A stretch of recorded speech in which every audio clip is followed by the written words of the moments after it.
Hello friends. तो आज हम बात करेंगे करियर डिसीजन के बारे में।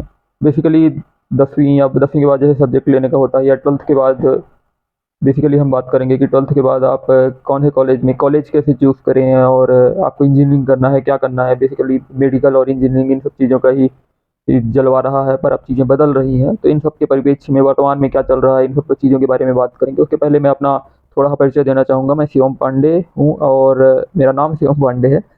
और बेसिक पढ़ाई तो मेरी मतलब 12वीं तक हिंदी मीडियम से ही हुई है, सरकारी स्कूल में। और उसके बाद सरकारी कॉलेज जबलपुर इंजीनियरिंग कॉलेज से मैकेनिकल इंजीनियरिंग में बीई की है। और फिर 1 साल मैंने जॉब की थी टाटा टेक्नोलॉजीज़ में। उसके बाद मैंने एमटेक किया हुआ है एनआईटी सूरत से। तो फेयर अनुभव होता है कि आप, हाँ, मतलब जॉब और इन सब के बाद एक फेयर अनुभव तो है कि जो चीज़ें या जो गलतियाँ मैंने की हैं या जो चीज़ें मैंने देखी हैं अपने दोस्तों के साथ, या जो अभी भी मैं अपडेट रह के चीज़ें देखता हूँ, तो एक चीज़ बनती है कि चलिए आप लोग को कुछ सीखने को मिलेगा। और नहीं मिले तो कोई बात नहीं, आप अपने कमेंट में अपने सुझाव दे सकते हैं, अच्छा बुरा जो कुछ भी सुझाव हो। तो चलिए शुरू करते हैं। तो जनरली बेसिकली ये इंजीनियरिंग के बारे में है, क्योंकि मैंने इंजीनियरिंग से ही की हुई है। तो 12th के बाद भैया 12वीं के बाद इंजीनियरिंग करना है। इंजीनियरिंग में अब क्या करें, इंजीनियरिंग में बहुत सारी ब्रांचेस हैं, और दरअसल कोई आइडिया नहीं होता है कि इस ब्रांच में क्या है। हमें केवल ऊपर से नाम ही पता होता है, और कुछ उड़ी हुई खबरें होती हैं कि भाई ये बहुत डिफ़िकल्ट, ये बहुत कठिन है, ये बहुत सरल है। सरल कठिन की बात नहीं होती, सब चीज़ें सब हो जाती हैं। एक-एक से लोग सब पास होने की बात हो या डिग्री पाने की बात हो, तो वो कोई बड़ी बात नहीं है, पास होना, डिग्री पाना। बात होती है उसके बाद की, और उसके बाद क्या भविष्य है। और ज़रूरी नहीं कि आप किसी फील्ड में डिग्री ले लें तो फिर उसी फील्ड में ही आपका भविष्य बने, क्योंकि फील्ड्स चेंज हो रहे हैं आजकल, जितनी तीव्र गति से फील्ड चेंज हो रहे हैं। तो कोई भरोसा नहीं कि आप पूरी ज़िंदगी भर एक ही फील्ड में काम करें, आपको फील्ड आगे चेंज भी करने पड़ सकते हैं, और ये बहुत ही लाज़मी बात है। तो 12th के बाद बेसिकली इंजीनियरिंग की बात करें, तो जैसे मैकेनिकल इंजीनियरिंग की बात करें, तो मैकेनिकल का सरकारी नौकरियों की बात करें, जो कोर ब्रांचेस होती हैं मैकेनिकल, इलेक्ट्रिकल, सिविल, ये है। तो सरकारी नौकरियों में इनकी ज़्यादा वैकेंसीज तो नहीं है, और इनमें बहुत ज़्यादा कंपटीशन है। और इनमें भी क्रमवार अगर बात करें तो जो सिविल है, तो सिविल इंजीनियरिंग का ज़्यादा स्कोप है। और फिर उसके बाद आता है सेकंड में इलेक्ट्रिकल। कंस्ट्रक्शन वर्क बहुत हो रहा है, तो सिविल का बहुत ज़्यादा स्कोप है। इलेक्ट्रिकल में फिर 2-4 जगहें आपको छुट-पुट दिख जाएंगी, और मैकेनिकल में तो भाई एक आध पोस्ट अगर कहीं आ गई तो आ गई। और तो ये सब चीज़ें भगवान भरोसे हैं, और कंपटीशन भी ज़्यादा है। इलेक्ट्रिकल की बात करें तो इलेक्ट्रिकल, सिविल और मैकेनिकल में अगर कठिनता के स्तर पे बात करें, तो हाँ, इंजीनियरिंग ड्राइंग जिन लोगों को बहुत कठिन लगता है, या मैकेनिकल में मशीन ड्राइंग, मैकेनिकल बहुत कठिन, मैकेनिकल कोई बहुत कठिन नहीं है, क्योंकि जो चीज़ें सामने हैं वो चीज़ें सामने दिखती हैं। तो मैकेनिकल और सिविल इंजीनियरिंग कोई ऐसी कठिन ब्रांचेस मैं नहीं मानता हूँ, और है भी नहीं।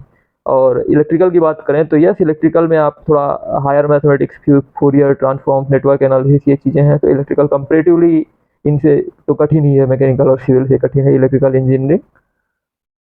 पर आपका केवल उद्देश्य ये नहीं होना चाहिए कि आपको केवल डिग्री करनी है। और स्कोप की बात करें तो गवर्नमेंट के अलावा अगर प्राइवेट में भी स्कोप देखें, तो स्कोप यार स्कोप बनाने से बनता है। आप अपनी मेहनत अच्छी तरह से करेंगे, और गवर्नमेंट की तैयारी एकदम अलग हो जाती है, प्राइवेट की तैयारी एकदम अलग हो जाती है। प्राइवेट में स्किल्स को मान्यता दी जाती है, गवर्नमेंट में मान्यता किसको दी जाती है, जो एंट्रेंस एग्जाम होता है उसको। एंट्रेंस एग्जाम एक सेट पैटर्न पे होता है, प्रीवियस ईयर पेपर्स और जिस तरह की चीज़ें आती हैं, और कई सारे कोचिंग होते हैं, जैसे लाइक मोस्ट फेमस मेडी की बात करें, तो भाई वो प्रैक्टिस कराते हैं। आप प्रैक्टिस करो, आपका गवर्नमेंट एग्जाम निकलेगा। अब उसमें भी डिपेंड करता है कि सीट्स की बात है, जैसे सिविल में मैंने बताया कि कंपेरेटिवली ज़्यादा सीट्स होती हैं, तो उसमें ज़्यादा चांसेस हैं गवर्नमेंट में होने के।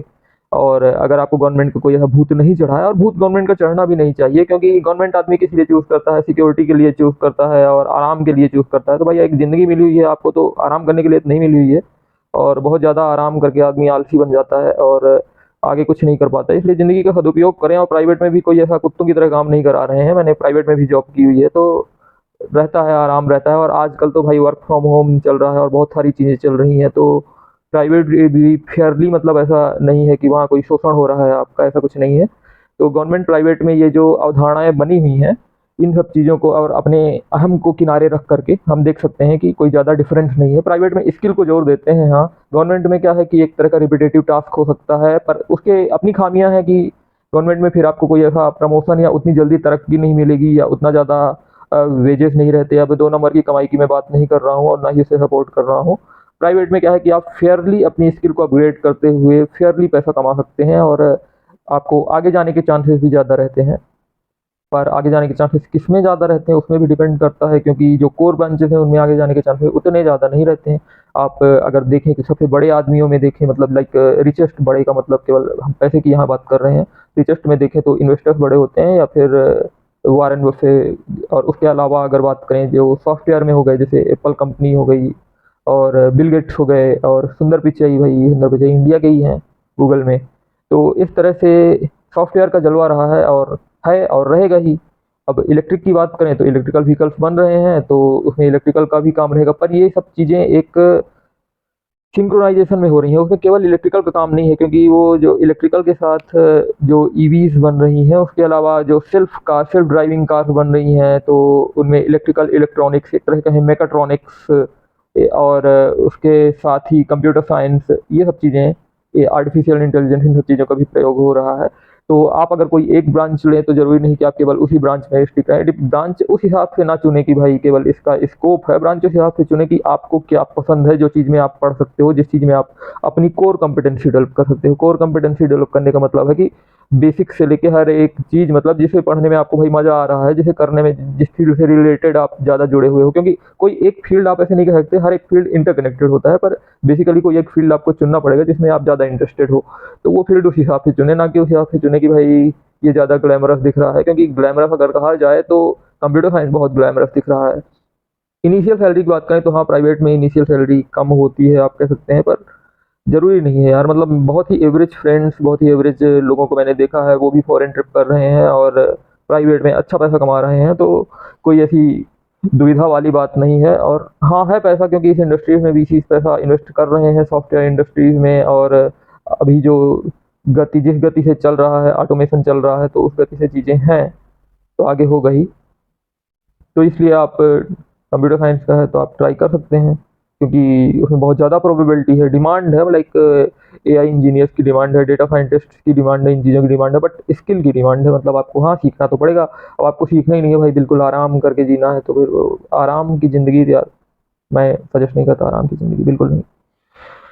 तो स्किल डेवलप करते रहें, कहीं भी रहें आप, और केवल पैसे के पीछे ना भागें, क्योंकि पैसे के पीछे भागने से या दूसरों को देख करके भागने से, एक सिक्योरिटी की तरह देखकर भागने से आपका उद्धार नहीं होने वाला है। अब एक बहुत ही इसके लिए उदाहरण देता हूँ, बहुत ही अनकॉमन ब्रांच, जैसे फायर सेफ्टी की ब्रांच होती है एक, तो उसमें भी आप इंजीनियरिंग कर सकते हैं। तो उसमें फायर सेफ्टी की जगह भी कम निकलती है, पर फायर सेफ्टी की ब्रांच से जो करने वाले लोग होते हैं वो भी कम ही होते हैं। अब फायर सेफ्टी के नॉर्म्स बहुत स्ट्रिक्ट हो गए हैं, जैसे कई सारी आग की घटनाएं, ये सब चीज़ें हुई हैं, तो वो बहुत सारे फायर सेफ्टी इंजीनियर्स की ज़रूरत रहती है। IOCL और कई जगह पर, IOCL का तो मैंने उदाहरण दिया क्योंकि वहाँ एक फ्रेंड है पहचान के। तो इस तरह से फायर सेफ्टी एक बहुत ही अनकॉमन ब्रांच हो गई, अनकॉमन है, बहुत कम कॉलेजेस में आपको देखने को मिलेगी, बट इसका सक्सेस है ये।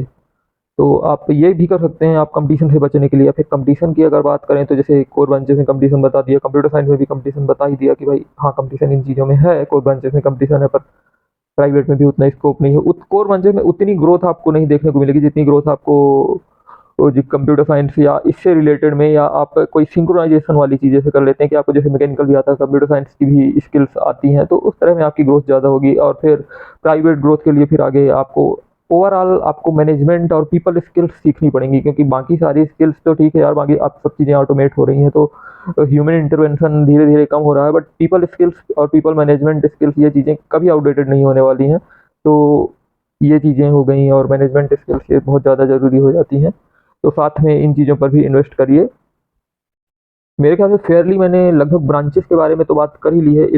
इलेक्ट्रॉनिक्स बहुत ही ज़्यादा विवादित ब्रांच रही है। इलेक्ट्रॉनिक्स मतलब EC, electronics and communication, electronics and telecom, क्योंकि ये सब लोग इलेक्ट्रॉनिक्स का करने के बाद फिर क्या करते हैं कि TCS के ही कैंपस में बैठते हैं, और चिप मैन्युफैक्चरिंग और ये सब चीज़ें अभी इंडिया में कुछ ऐसा चालू नहीं हुआ है। और इलेक्ट्रॉनिक्स से रिलेटेड फिर कुछ इलेक्ट्रॉनिक्स से रिलेटेड थोड़ा बहुत काम चलिए इंजीनियरिंग सर्विसेज में एक आध दो पोस्ट निकल जाती हैं, या फिर ऑल इंडिया रेडियो में, या फिर BEL में थोड़ा बहुत पोस्ट निकल जाती हैं। बाकी उसके अलावा जो इलेक्ट्रॉनिक्स वाले बंदे रहते हैं वो सब कहाँ जाते हैं, वो सब जाते हैं TCS में जाते हैं। तो इट डजेंट डिपेंड कि आप इलेक्ट्रॉनिक्स से हो या कहीं से हो। आप करियर सिक्योर करने के लिए फिर आप स्किल्स उस तरह से एक्वायर कर सकते हो। सॉफ्टवेयर स्किल्स नीडेड है तो सॉफ्टवेयर स्किल्स आप एक्वायर कर लो। जैसे इलेक्ट्रिकल में भी है, तो इलेक्ट्रिकल अगर आप कर रहे हो तो इलेक्ट्रिकल के साथ ही आप सॉफ्टवेयर स्किल्स भी एक्वायर कर लो, ऑटोमेशन स्किल्स। तो vehicle, electrical system of the vehicle, EVs का है दौर और आ रहा है और आ ही चुका है, आ रहा है क्या? तो इस तरह से ये चीज़ें हैं। हाँ, और ये घर छोड़ने की कोशिश करें, घर में ना रहें, क्योंकि घर में आपकी उन्नति नहीं होगी। घर छोड़ने की कोशिश इसलिए करें, ये नहीं कि आप घर से दूर जाएँ और घरवालों से लड़ाई हो ये सब ऐसा कुछ नहीं है। मेरा मकसद ये है कि आप एक स्वतंत्र बनेंगे, स्वतंत्र डिसीज़न लेना सीखेंगे और आप स्वयं आत्मनिर्भर बनना सीखेंगे। जब आप घर से अलग रहते हैं, आपको दुनिया की पहचान होगी। और कॉलेजेस लेने की बात करें तो ठीक है, अगर आपके मार्क्स अच्छे हैं भाई, मार्क्स के हिसाब से ही तो कॉलेज मिलते हैं और जो भी एग्ज़ाम होता है, जॉइंट एंट्रेंस एग्ज़ाम, जेईई और ये सब और कुछ जैसे बिट्स पिलानी और कुछ कॉलेजेस और कुछ जगह वो अपने प्राइवेट अपने एग्ज़ाम्स कंडक्ट कराते हैं, खुद के एग्ज़ाम्स कंडक्ट कराते हैं, तो वो भी आप ट्राई कर सकते हैं। और उसके अलावा प्राइवेट कॉलेजेस की बात करें, इन सब की बात करें तो कहाँ पर कॉलेज लेना चाहिए, कौन सा कॉलेज लेना चाहिए, तो स्पेशली आपको कॉलेज तो आपको ऑनलाइन मिल जाएँगे, इनकी रेटिंग्स मिल जाएगी, पता चल जाएगा कि कौन से कॉलेज अच्छे हैं, नहीं हैं। पर कॉलेज के अलावा वहाँ के एनवायरनमेंट का, उसके शहर का भी बहुत ज़्यादा इफ़ेक्ट पड़ता है। मतलब किस शहर में है वो कॉलेज, क्योंकि शहर का इफ़ेक्ट अभी भी पड़ रहा है। और जैसे इंदौर की बात करें तो मध्य प्रदेश में, भले अब बाहर के लिए मुंबई की बात छोड़ दें, तो मध्य प्रदेश में तो भाई इंदौर ही डेवलप्ड है। Indore is like the Mumbai of Madhya Pradesh. तो भाई आप रादर दैन जबलपुर में या भोपाल में, जबलपुर में कोई कॉलेज लेने की जगह आप अगर भोपाल में कॉलेज लेते हैं या भोपाल में कॉलेज लेने की जगह इंदौर में कोई कॉलेज लेते हैं, तो कंपैरेटिवली आपको वहाँ ज़्यादा अपॉर्चुनिटीज़ मिलेंगी कॉलेज, क्योंकि वहाँ और बाकी कॉलेजेस भी रहते हैं। जैसे इंदौर में आईआईटी भी है, तो मैं ये नहीं कह रहा कि आप आईआईटी में एडमिशन हो जाएगा, पर आप वहाँ की किसी प्राइवेट कॉलेज में भी हैं, तो जो कॉलेजेस में कई सारी एनुअल फेस्ट होते हैं, कई सारी चीज़ें होती हैं और बहुत सारी ग्रुप एक्टिविटीज़, कई सारी चीज़ें होती हैं, तो इन सब चीज़ों से आपको एक मौका मिलता है, आपका दिमाग थोड़ा ओपन होता है। तो इसलिए थोड़ा बड़े शहर में रहने के कुछ फ़ायदे ये होते हैं कि आपको अपॉर्चुनिटीज़ ज़्यादा पता चलती हैं और जो कोचिंग सेंटर्स होते हैं वो ज़्यादा होते हैं। स्किल्स आप ज़्यादा डेवलप कर सकते हो। हालाँकि आजकल ऑनलाइन स्किल्स डेवलप की जा सकती हैं, पर फिर भी केवल ऑनलाइन हो नहीं पाता है सबसे। एक ऑफ़लाइन एक डिसिप्लिन्ड वे चाहिए ही होता है। तो बड़े शहरों में ये चीज़ों की सुविधाएँ होती हैं, बड़े शहरों में जैसे कि लाइब्रेरीज़ होती हैं। लाइब्रेरीज़ मतलब वो वाली बुक वाली लाइब्रेरीज़ की बात नहीं कर रहा। लाइब्रेरी मतलब वहाँ आपको लाइक आप महीने में 700-800 या ₹1000 आप देते हो, तो आप वहाँ जाओ और वहाँ आप सुबह लाइक 7-8 बजे खुल जाती हैं और लाइक 24 घंटे वाली भी लाइब्रेरी रहती है, तो वहाँ जाके आप पढ़ते रहो। तो वहाँ क्या एक माहौल रहता है कि वहाँ और लोग भी पढ़ते रहते हैं। तो इस तरह की चीज़ें हैं। बाकी आप फिर स्वयंभू हैं कि आप स्वयं सब कुछ कर लेंगे, तो फिर उसके लिए तो आप स्वयं पढ़ सकते हैं, घर में भी पढ़ सकते हैं, पढ़ा जा सकता है। कहने के लिए चीज़ें आसान हैं, पर इतनी आसान चीज़ें तो हैं नहीं। इसलिए ये सब सुविधाएँ मिल जाती हैं। तो इस प्रकार से कॉलेजेस का चयन करें और आपको एक फेयर आइडिया हो गया होगा कि जो मैं बोल रहा हूँ, और उस क्रम में नहीं बोली गई, क्योंकि ये कोई स्क्रिप्टेड चीज़ नहीं थी। मतलब मेरे मन में जो चीज़ जैसे आती गई उस हिसाब से मैं बोल गया। तो आई होप, उम्मीद करता हूँ कि आप समझ पाए होंगे। मुझे सुनने के लिए धन्यवाद।